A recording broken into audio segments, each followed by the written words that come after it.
তারা নিশ্চয়ই উপলব্ধি করবেন যে এই ছবির মধ্য দিয়ে গোটা জাতিকে কি বার্তা দেয়া হলো। এর মধ্য দিয়ে আসলে সকল প্রকার সংশয়, আশঙ্কা এবং নানা ধরনের উদ্বেগও কেটে গেছে। দর্শক, আসলে কি ঘটেছে সেই খবর আপনাদেরকে একটু শোনাতে চাই। আগামী বছরের ফেব্রুয়ারির প্রথমার্ধে অনুষ্ঠিতব্য ত্রয়োদশ জাতীয় সংসদ নির্বাচনে যেন নিরাপত্তা বজায় থাকে এবং নির্বাচন যেন শান্তিপূর্ণভাবে অনুষ্ঠিত হয়, সে বিষয়ে সব ধরনের প্রস্তুতি নিতে তিন বাহিনীর প্রধানকে প্রয়োজনীয় নির্দেশনা দিয়েছেন অন্তর্বর্তীকালীন সরকারের প্রধান ডক্টর মোহাম্মদ ইউনূস।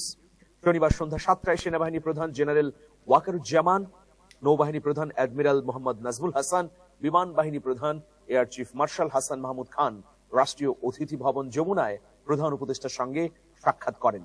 এ সময় জাতীয় নিরাপত্তা উপদেষ্টা ডক্টর খলিলুর রহমান উপস্থিত ছিলেন। বৈঠকে জাতীয় নিরাপত্তার পাশাপাশি দেশের আইন শৃঙ্খলা রক্ষায় সামরিক বাহিনীর সদস্যদের কঠোর পরিশ্রমের জন্য সাধুবাদ জানান প্রধান উপদেষ্টা। তিনি বলেন, গত 15 মাসে সেনাবাহিনী সহ সব বাহিনীর সদস্যরা দেশের আইন শৃঙ্খলা রক্ষায় অত্যন্ত কঠোর পরিশ্রম করেছে। আসন্ন নির্বাচন যেন ছিদ্র নিরাপত্তার চাদরে ঢাকা থাকে, সেজন্যও তিনি তিন বাহিনী প্রধানকে প্রয়োজনীয় নির্দেশনা দিয়েছেন। প্রধান উপদেষ্টা আরো বলেছেন যে ফেব্রুয়ারির প্রথমার্ধে অনুষ্ঠিতব্য নির্বাচন অবাধ, সুষ্ঠু, নিরপেক্ষ, শান্তিপূর্ণ এবং উৎসবমুখর করতে অন্তর্বর্তীকালীন সরকার প্রতিশ্রুতিবদ্ধ। প্রিয় দর্শক, এই ছবির মধ্যে আসলে ডক্টর মোহাম্মদ ইউনূসের একটি নাটক করার প্রবণতা দেখা যায়। তিনি সংস্কার নিয়ে নাটক করেছেন, সংস্কার কমিটি, এবং সংস্কারের আমরা একদম চূড়ান্ত পর্যায়ে পৌঁছে গিয়েছি। জাতি বদলে যাবে, দেশ পাল্টে যাবে, এরকম বক্তব্য আমরা দেখেছি। এই দেখা করার বিষয়টি আসলে কতটুকু কি বার্তা দিচ্ছে, নাকি এটাও একটি নাটকেরই অংশ, সেটা বলা মুশকিল। তবে এই দেখা করার মধ্য দিয়ে এমন কিছু ঘটে গিয়েছে বা ঘটবে, এটা আশা করার কোনো কারণ নেই। এই বার্তাটি অত্যন্ত গুরুত্বপূর্ণ। আপনারা নানা ধরনের গুজব গুঞ্জন শুনেছেন যে অন্তর্বর্তীকালীন সরকারের প্রধান উপদেষ্টা ডক্টর মোহাম্মদ ইউনূসের নিরাপত্তা উপদেষ্টা ডক্টর খলিলুর রহমানের সঙ্গে বর্তমান সেনা প্রধানের দূরত্ব বা সেনা প্রধানের শীতল সম্পর্ক বিরাজ করছে। এটা যেমন গুজব ছড়িয়েছে, একইভাবে ডক্টর মোহাম্মদ ইউনূসের সঙ্গে জেনারেল ওয়াকারুজ্জামানের সম্পর্ক স্বাভাবিক নয়, এমনও আমরা নিউজ হতে দেখেছি।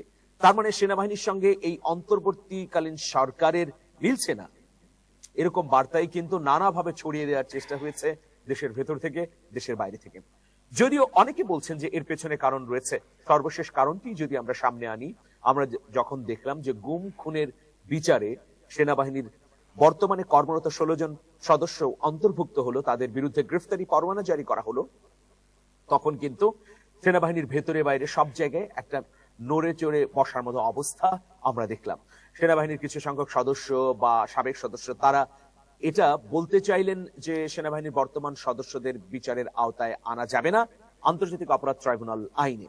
কিন্তু আসলে চূড়ান্ত খেলাটি খেলে দিয়েছেন সেনাবাহিনীর সর্বস্তরের সদস্যরা। তারা স্পষ্টভাবে সেনা প্রধানের কাছে এই বার্তা দিয়েছেন যে কারো অপরাধে বা গুম খুন অপহরণের দায়ভার সেনাবাহিনীর মতো দেশপ্রেমিক অতন্দ্র প্রহরী নেবে না।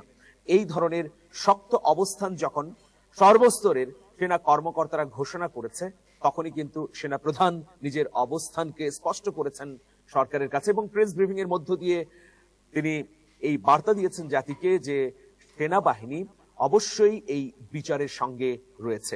এটা অত্যন্ত গুরুত্বপূর্ণ একটা ব্যাপার। প্রিয় দর্শক, তো দেখুন, এই যে ধারাবাহিকভাবে অপপ্রচার বা গুঞ্জন বা খানিকটা সত্য, মানে এটা তো সবাই বলে যে যাহা রটে তাহা কিছুটা হলেও বটে।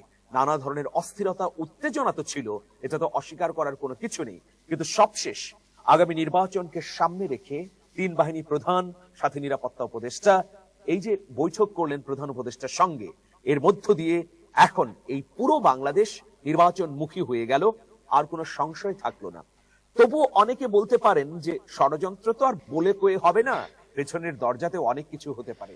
আসলে অপপ্রচার অথবা গুজব, এই দুইটি তখনই ডালপালা মেলার সুযোগ পায় যখন ইনফরমেশনটা সঠিকভাবে কাজ করে না, অথবা সরকারের যে মেকানিজমগুলো এবং প্রতিষ্ঠানগুলোর সাথে একটি গণতান্ত্রিক পদ্ধতির সরকারের যে সম্পর্ক, সেটি যখন রাইট ওয়েতে পরিচালিত হয় না এবং জনগণের কাছে যখন রাইট ওয়েতে ইনফরমেশন আসে না, এটা হচ্ছে একটা বিশৃঙ্খলতার দিকে ইঙ্গিত করে।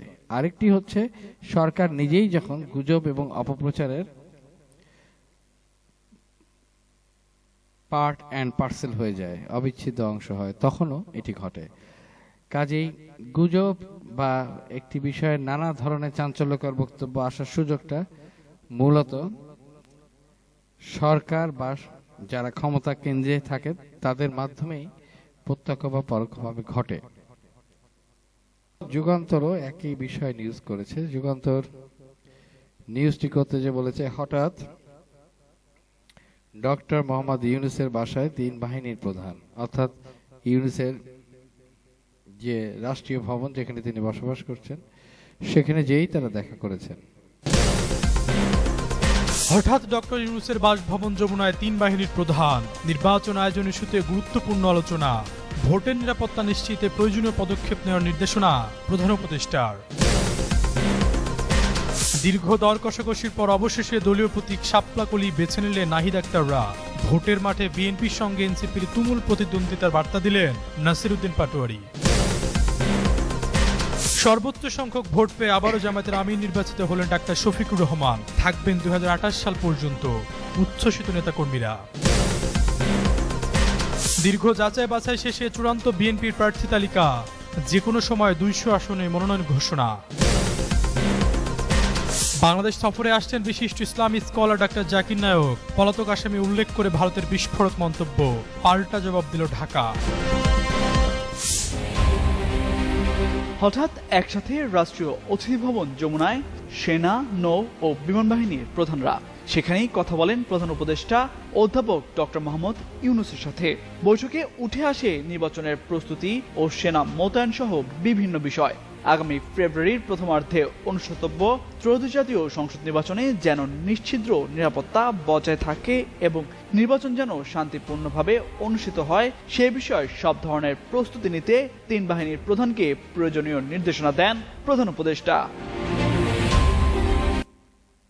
ভয়াবহ অভিমান করেছেন বাংলাদেশ জাতীয় পার্টি বিজেপির চেয়ারম্যান ব্যারিস্টার আন্দালিব রহমান পার্থ।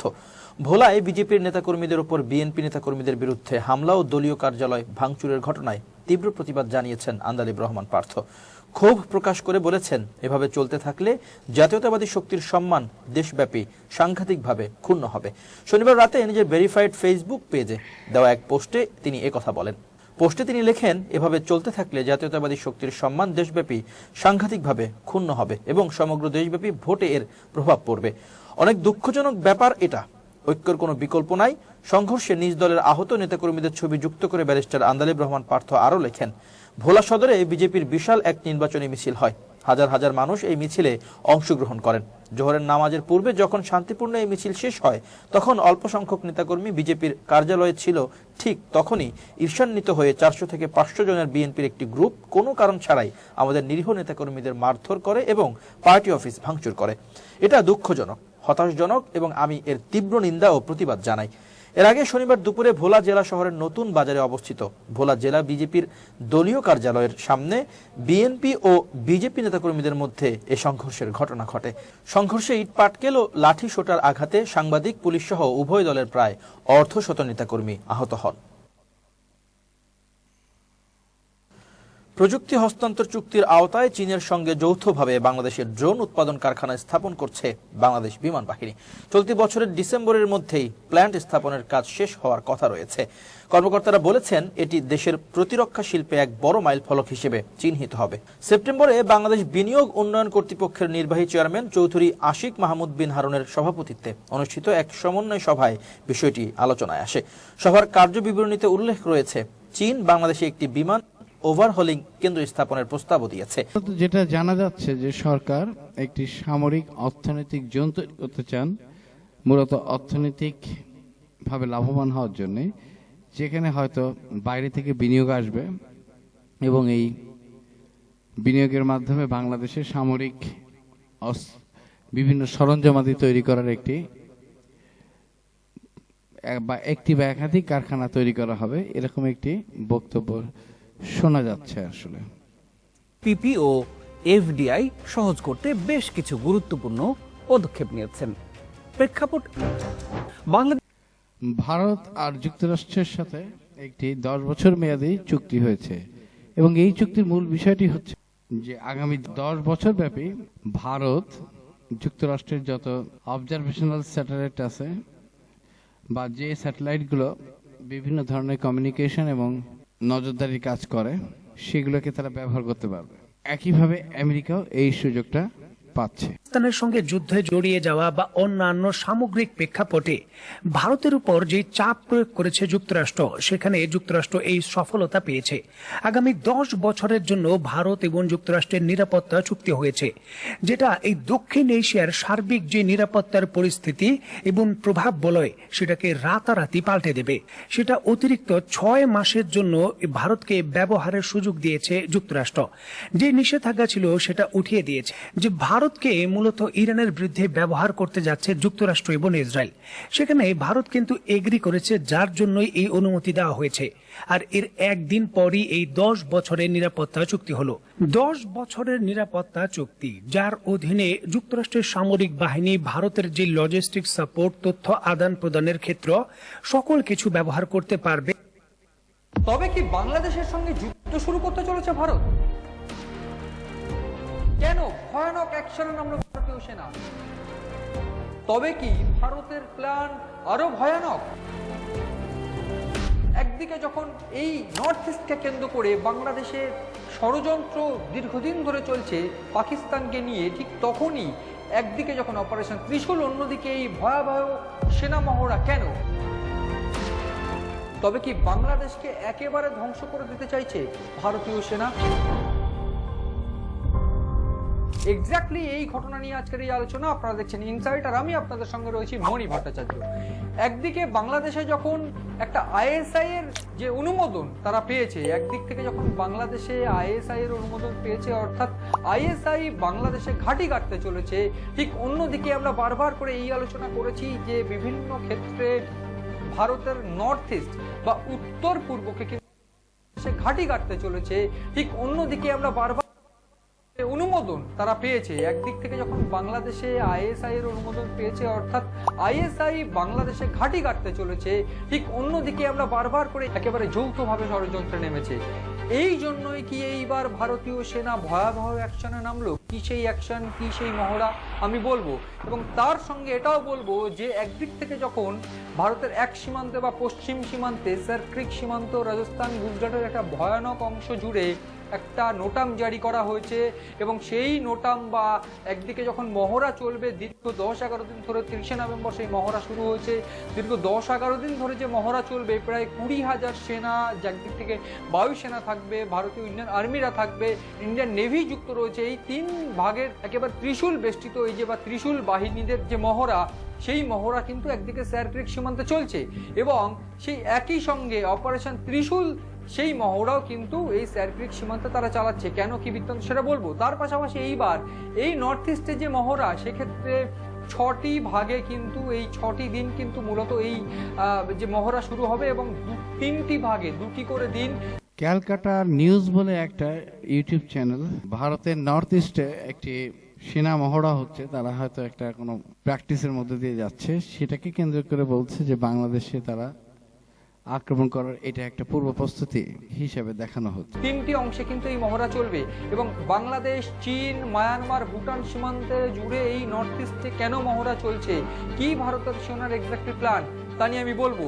এবার শুরুতে যে বিষয়টা আমি বলতে চাইবো, যে জিওপলিটিক্যালি যদি দেখা যায়, আইএসআই বা সাহির শামসুদ মির্জা, যিনি কিনা পাকিস্তানের সিডিএস এর চেয়ারপারসন, তিনি এসেছিলেন বাংলাদেশে, এবং সেক্ষেত্রে বাংলাদেশের 3 বাহিনী, বিভিন্ন উপদেষ্টা এবং ইউনুসের সঙ্গে বৈঠক করেছেন। বৈঠক করার পর বাংলাদেশে আইএসআই এর এইবার একটা পার্মানেন্ট ঘাঁটি হতে চলেছে ঢাকায় ভারতীয় যারা সেনারা গিয়েছিলেন ইউনুসকে শায়েস্তা করতে, বা ইতিমধ্যে যে তথ্য আমরা পেয়েছিলাম যে সেনাদের বেশ কিছু ইন্টেলিজেন্স বাহিনী তারা ঢাকায় গিয়ে পৌঁছেছিল, ওয়াকারুজ্জামান, এবং সেক্ষেত্রে ওয়াকারুজ্জামান বিভিন্ন ক্ষেত্রে আমরা দেখেছিলাম একেবারে চিকেস থেকে আশেপাশের যে।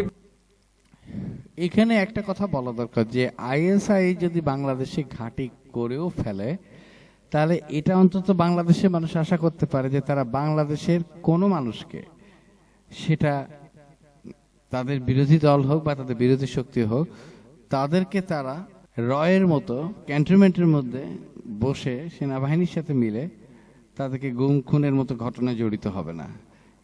আইএসআই এখানকার অবস্থানটা হবে সম্পূর্ণ জিও পলিটিক্সের উপর নির্ভর করে, সেই আশাটা আমরা করতেই পারি। বিমানবন্দরগুলো সেগুলো পরিদর্শন করেছিলেন এবং একদিক থেকে এই তথ্য উঠে এসেছিল যে ভারতীয় সেনার কিন্তু তিনি সাহায্য চাইতে পারেন, কারণ একদিক থেকে যখন পাকিস্তানের একটা মডেল কিন্তু বাংলাদেশ অ্যাডপ্ট করতে চলেছে আমরা জানি জামাতকে নিয়ে, এবং ঠিক সেই পরিকল্পনা রুখতে কিন্তু ভারতীয় সেনার আশ্রয় তিনি চেয়েছিলেন। এইবার কি তবে ভারতীয় সেনা সেই আশ্রয় দিতে চলেছে এবং সেক্ষেত্রে হাসিনাকে ফেরাতে চলেছে, বা বলা ভালো ভারতীয় সেনা যে অ্যাকশনে নেমেছে সেই অ্যাকশনে কি এবার বড় কোনো স্টেপ বা বড় কোনো শিক্ষা দিতে চলেছে বাংলাদেশকে? কি সেই অ্যাকশন? প্রাথমিকভাবে যে তথ্য উঠে আসছে, গজরাজ, অপারেশন গজরাজ নামে একটা মহড়া শুরু হতে চলেছে এবং প্রথম ধাপের মহড়া হবে 6 থেকে 20 নভেম্বর, দ্বিতীয় ধাপের মহড়া হবে 4 ও 18 ডিসেম্বর এবং শেষ ভাবের মহড়া হবে 2026 সালের 1 জানুয়ারি এবং 15 জানুয়ারি। এবং এই যে মহড়া, 3টি ধাপে এই মহড়া, 6টি দিন, এই 6টি দিনে নোটাম জারি করা হচ্ছে। নোটাম জারি করে এই যে বৃহৎ মহড়া, সেক্ষেত্রে কারা কারা অংশ নেবে এবং নর্থ ইস্টের সমস্ত এয়ারবেস এবং বলা ভালো যে ফ্রন্টলাইন স্কোয়াড্রন তারা প্রত্যেকে অংশ নিতে চলেছে। তাদের রিপোর্ট বলছে সেই মহড়া কিন্তু বাংলাদেশকে একেবারে শিক্ষা দেওয়ার জন্য। তথ্য উঠে আসছিল যে আইএসআই বাংলাদেশে একেবারে ঘাঁটি গাড়তেই বাংলাদেশ একটি মহড়া কিভাবে বাংলাদেশকে শিক্ষা দেওয়ার জন্য হতে পারে সেটা ঠিক পরিষ্কার না, সেটা বোঝা যাচ্ছে না। যে মহড়া তো মহড়াই, প্রশিক্ষণের একটি অংশ মহড়া, তা সেটার জন্য কিভাবে এটা বাংলাদেশকে শিক্ষা দেওয়ার একটি ব্যাপার। মহড়া অনেক সময় আরেকটি দেশের জন্য তার স্ট্র্যাটেজিক অবস্থানের জন্য বা তার কাছে হুমকি মনে হতে পারে, কিন্তু সেটা তো কোনো যুদ্ধ প্রস্তুতি না কিংবা যুদ্ধের জন্য কোনো ডিক্লারেশনও না। যাই হোক, ইন্ডিয়ার এই ক্যালকাটা নিউজ এই ধরনের একটি খবর করেছে, যে খবরটির আসলে কতটুকু বাস্তবতা আছে সেটা প্রশ্ন, যে অ্যাজ ইউজুয়াল আর কি ইন্ডিয়া সবাই এভাবেই খবর করে।